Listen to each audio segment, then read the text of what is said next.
Porque a mídia brasileira pega tanto no pé do técnico Abel Ferreira, técnico do Palmeiras. Realmente não dá para entender tudo isso, mas nesse vídeo eu quero trazer para vocês a minha opinião por detrás de tudo que está acontecendo, principalmente no momento atual, com esse monte de polêmica aí, com perguntas sobre o Endrick, sobre o técnico estrangeiro, enfim. Tudo isso aqui hoje no Fala Groselha. Roda a vinheta. Então, ó, vamos falar de cara aí sobre o Abel Ferreira. Cara, desde quando ele chegou no Palmeiras, desde que ele se estabeleceu, se firmou também no Palmeiras, começou a ganhar títulos, o que eu percebo é que a questão da mídia pega muito no pé dele. Por quê? Porque ele é um pouco implacável nas palavras.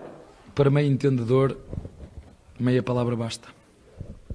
E normalmente uma pessoa que é ríspida nas palavras tem essa pegação de pé na imprensa brasileira, que inclusive, cara, diversos setores aí dessa imprensa realmente são muito podres, né? A gente vê criando polêmica por qualquer coisinha. Então assim, ó, vamos tentar entender tudo que aconteceu com o Abel Ferreira daqui, desde quando ele chegou até aqui. Lembrando que ele chegou no Palmeiras no dia de 4/11/2020, tá? Então já faz um tempinho que ele tá por aqui e tal, ele começou a fazer sucesso e, cara, a grande verdade é que ele fez muito sucesso, muito mais que o Jorge Jesus, inclusive, que muita gente endeusa e tal, mas não sei, eu acho que o Jorge Jesus ali deu uma cartada mais correta, eu acho que o Abel Ferreira com menos consegue fazer mais. E antes que você fale assim, pô, o cara é palmeirense, pô, sacanagem, vou fechar o vídeo. Não, sou corintiano, pô, tá de brincadeira, mas ô cara pálido, entenda uma coisa. O Abel Ferreira é um grande técnico, isso daí a gente tem que exaltar, independente do time que a gente torce, meus amigos. Então, assim, foi um cara que, de certa forma, revolucionou muita coisa aqui no Brasil. Porém, ele tem um comportamento explosivo. E isso não vem desde da beira do campo. Cara, veja qualquer dia um vídeo, pra gente colocar algumas imagens aqui também, dele jogador. Ele sempre foi um cara muito aguerrido, foi lateral direito, jogou no Sport. Inclusive, ele foi o time que ele teve mais identificação, foi onde ele iniciou também a carreira como técnico, apesar de nunca ter dirigido o time principal. Então, assim, esse é o jeito dele. É um cara mais explosivo, é um cara mais intenso, como ele costuma dizer, né, cabeça fria, coração quente. De fato, é um cara de coração muito quente que diversas vezes age por impulso. É óbvio que em alguns momentos ele errou, como teve aquela polêmica, o cara fez uma pergunta que não fazia sentido algum com a resposta dele, e ali ele foi muito ríspido mesmo. Teve um jogo que ficou muito marcado nessa temporada, que foi o jogo contra o Atlético Mineiro, na Copa do Brasil, que o time teve 2 jogadores expulsos e conseguiu se classificar na partida. O jogo de hoje, novamente, teve um jogador expulso. Eu acho que um ponto da partida foi que a gente não sentiu qualquer tipo de alteração. O jogo se manteve como estava, com um jogador a menos ou e com a mesma quantidade de jogadores.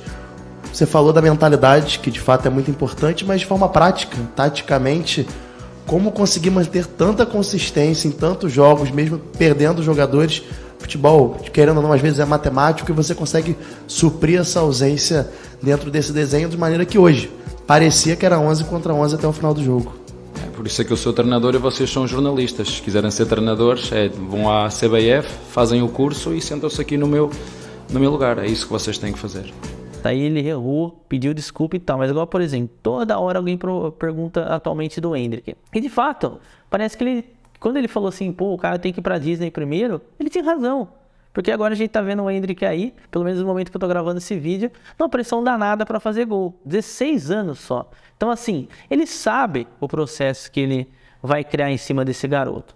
E aí a gente chega num outro ponto, cara. Eu acho que incomoda muito a imprensa ainda brasileira quando o estrangeiro chega aqui e consegue deitar e rolar. A não ser que ele seja do lado do Flamengo. Isso é verdade, galera.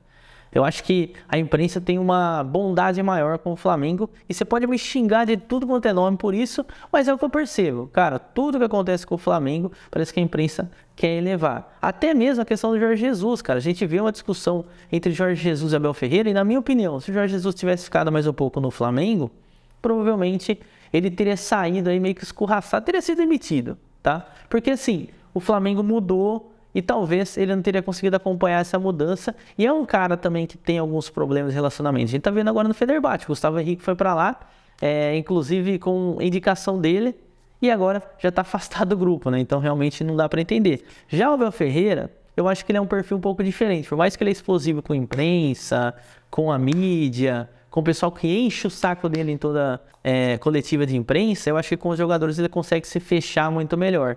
E cara, time do Palmeiras, desde quando ele iniciou, hoje é um grande time, mas isso foi tudo criado por ele, tá? Então, assim, eu acho que ele tem muito mérito em cima disso, porque o estilo de jogo, quem que vai lembrar? Atlético Mineiro e Palmeiras, cara, ele fechou o time no primeiro jogo naquela Libertadores e criticaram ele, que jogou como time pequeno e tal. Porém, na cabeça dele, eu lembro que na época, né, eu participava ainda do Betcast, e eu citei lá, falei, cara, eu acho que é tudo válido dentro da estratégia, porque ele não queria tomar um gol dentro de casa. E de fato teve até um pênalti pro Hulk. Autorizado o Hulk. Vai pra bola, o Hulk correu, bateu na trave.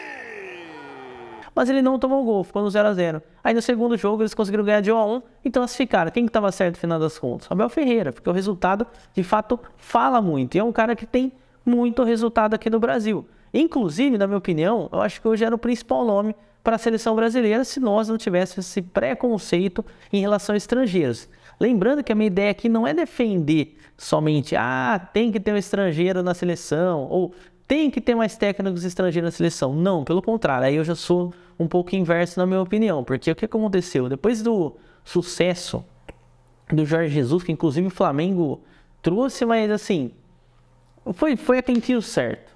Assim como foi o Palmeiras também. Acho que o Palmeiras não buscou o Abel Ferreira, falou, não, esse cara aqui é bom, o cara tá fazendo um bom trabalho no PAOK e tudo mais. Não, viu a oportunidade, foi lá e trouxe e acertou a mão também. Então assim, depois que tudo isso daí aconteceu, principalmente depois do sucesso do Jorge Jesus, a gente criou aqui no Brasil uma questão que, tipo assim, ser estrangeiro é bom. Aí depois a gente viu o Sapinto lá no Vasco da Gama, viu o Jesualdo Ferreira, que claro, foi campeão também no Porto, foi campeão em Portugal e tal, indo pro Santos também não conseguindo arrumar porcaria nenhuma. E aí, essa que é a questão. Muita gente defende a questão de mais estrangeiros aqui, mas qualquer um. E aí eu acho totalmente errado. Não é porque o cara tem um passaporte europeu que ele é melhor técnico, melhor treinador do que os que estão aqui. Porém, se tratando de Abel Ferreira, eu defendo na seleção porque, assim, as opções que nós temos de técnico da seleção hoje, por exemplo, que são Fernando Diniz, o Cuca, que foi citado, Dorival Júnior, eu acho que nenhum desses três são unanimidade. Então, assim, o Abel Ferreira está com um trabalho muito sólido no Palmeiras e acredito que ele possa fazer isso também na seleção brasileira. Mas provavelmente isso não vai acontecer por conta desses comportamentos, chute no microfone e tal, que a galera acha que ele vai fazer isso daí numa Copa do Mundo, então eu fico um pouco preocupado. Mas levaram o Felipe Melo para uma Copa do Mundo para ele fazer exatamente isso, que era uma coisa que a gente já sabia que ia acontecer. Então, realmente não dá para entender o que acontece nessa questão imprensa e Abel Ferreira. Eu acho que é muito mais pegação de pé do que e má vontade com ele, por conta dele ter essa má vontade também com a imprensa, que propriamente campo, ou seja, campo mesmo, tático, técnico e até mesmo emocional. Claro que outra hora, eu acho que ele precisa dar uma segurada também nessas expulsões exageradas que ele vem acontecendo, mas eu acho que isso daí tudo é reflexo do universo que ele vive hoje aqui no Brasil, que todo momento tem ali uma câmera nele, todo momento tem um microfone nele, todo momento tem uma pergunta um pouco mais capciosa para ver se ele pega ele, como já conseguiram pegar em algumas vezes. Então, isso tudo acaba gerando uma pressão maior. E eu não duvido que o Abel Ferreira vai embora logo menos aí do Palmeiras. Eu, sinceramente, como corintiano, eu torço para que ele vá. Porque, assim, é legal ter um cara desse calibre aqui no Brasil, mas, pô, não aguento mais ver o Palmeiras sendo campeão. Então, assim, Abel Ferreira, se você quiser ir embora, pô, show de bola. Aí a gente tem o Léo Dias aí que costuma encontrar alguns furos aí da vida pessoal. Quem sabe ele encontra alguma coisa, tá? Mas essa parte toda aqui que eu tô citando realmente é brincadeira. Então, assim, na minha opinião, vai continuar acontecendo polêmicas, vai continuar essa pressão da imprensa em cima dele enquanto ele estiver aqui. E por isso ele não é cotado para uma seleção brasileira e nem será cotado futuramente. Claro, por conta de alguns comportamentos exagerados, isso eu concordo também, mas por conta principalmente de exageros da imprensa por parte de tudo que acontece ao redor do português, beleza? Excelente técnico, mas infelizmente vai viver de polêmica e vai viver de título também. Então por isso, ó, meu filho, fica só mais esse um aninho, tá? Não aguento mais ver o Palmeiras ser campeão. Bom, pessoal, caso você chegue nesse canal agora, vale lembrar que é um canal sobre trading esportivo, mas a gente fala sobre futebol também, então tem todos os links aí na descrição para você entender um pouco mais essa atividade, tá? Também, tanto aposta quanto trade esportivo, são duas distinções diferentes que você vai entender clicando aí nos links nas descrições. Fechado? Então essa aqui é a minha opinião. Caso você concorde, deixa nos comentários. Caso você discorde, deixa aí nos comentários também. Valeu? E não esquece de dar uma olhada nos links na descrição aí também. Tamo junto!